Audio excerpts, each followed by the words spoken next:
Yo guys, welcome back to another video. Today we're going to be talking about Raid the Dungeon PvP. With the recent update, PvP has become a lot more accessible to new players, and that's really good, but a lot of new players don't really know what to do for PvP, so they usually get stuck in the very low ranks. As you can see, I'm currently rank 4 in my server. Rank 1 is pretty far up above me right now. PvP has become a lot harder because of the integrated slots for the higher ranks, but for lower ranks, this has become much easier for you. So let's go ahead and go talk about what you guys will need for PvP and why you should focus on PvP. So the main reason you want to focus on PvP is to get to gold 5. Now, as you can see from there, gold 5 gives you 4 keys of prophecy, which is quite a bit, especially for lower ranks or lower ranked players in general. So pushing the gold 5 at minimum will be really good, and of course the higher you go, diamond 5 will give you 5, and grandmaster and challenger will give you 7, 6, and 8. So it's very important to push PvP for this reason, because just for the keys of prophecy, they're very, very, very good to have. So something that new players kind of struggle with is probably knowing how much PvP you should do. PvP, really, you should only do 25 per day until you're much higher ranked, just because it takes so much core to compete at the higher ranks, and you get the daily quest for 5 MORs just from doing 25 per day. So make sure you only do 25 per day. That's it.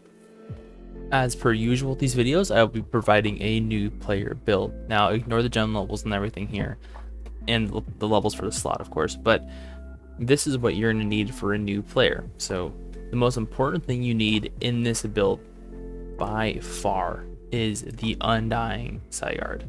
Undying is what makes PvP you can even compete in PvP, because Undying is such a powerful set effect. Pretty much, have you ever seen when PvP where you just attack someone and they stay at 1 health? That is Undying Sigurd. It is extremely powerful. Make sure you get it. The next thing you'll need is capped dodge rate. So I'll go ahead and show you how to get that in just 1 second. Alright, now we're back at my main PvP set, so I'm just going to be showing off maxed dodge rate. So the most important way to get dodge is through skins. Now in PvP, it's really easy to cap your substats like crit rate, penetration, skill cooldown, reduce.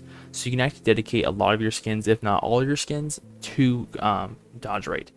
So of course you're gonna want decent rolls on your skins. My skins aren't perfectly rolled in any way, but you want dodge rate on both your extra stats, and you want dodge rate on your set stats as well. And you want that on pretty much everything that you can roll it on.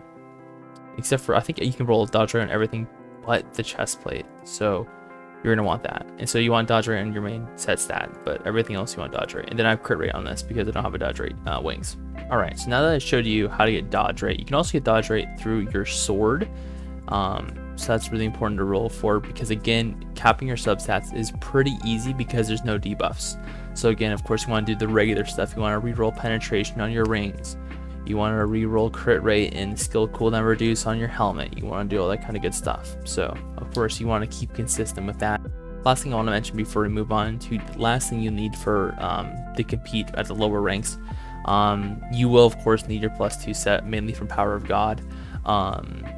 There's just really no way to really do well with infernal sets in PvP, and really, unfortunately, it just sucks that it's like that. But you're gonna need +2 in some capacity. So of course you have a +1 goblin belt, then you can throw on, you know, your goblin belt plus absolute, or whatever you want to do with that. So anyway, you can get +2. It is very essential. All right, and the last thing you're gonna need for low ranked PvP, and this is only for non-free to play players, you can still compete without this, but you're gonna need the Will of Yag.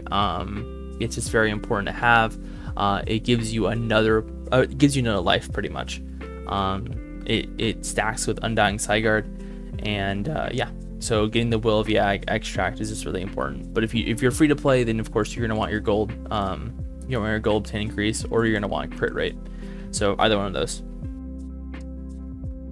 Now for higher level PvP, you're going to be using Ranger, and a Ranger is only used because Warrior has to move in the very beginning of the match, and that does create a problem, because the Ranger that you're probably fighting against at high level PvP will burn your Undying Sigurd before you even touch them, which is very, very bad.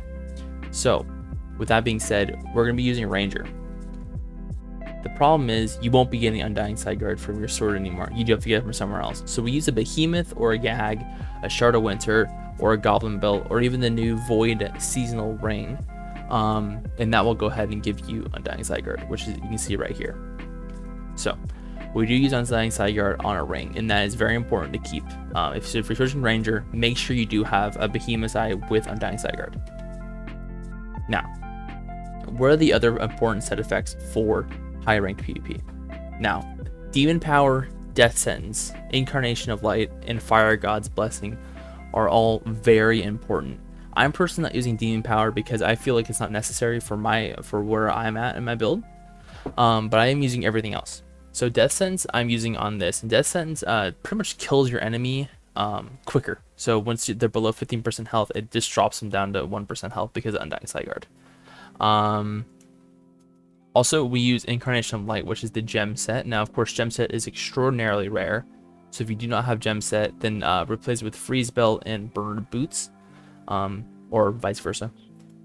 And of course, the not Incarnation of Light, Fire God's Blessing comes from the Fire God's Helmet, and that's just because of this 3-set bonus, which I won't get too much into, but it helps a lot in PvP. And finally, the last thing you're going to need for your final Ranger build is your Bifrost main weapon and your Flame offhand. Now, of course, this is very, very much late game stuff. You can still manage without these two Fire God things, because Flame Rift is very important to buy good things in. And of course, I have a video on what you should buy from the Flame Rift store down in the description below. With that being said, you do need your Fire God set to compete in the very high ranks of Challenger, even like Grandmaster 1 or 2.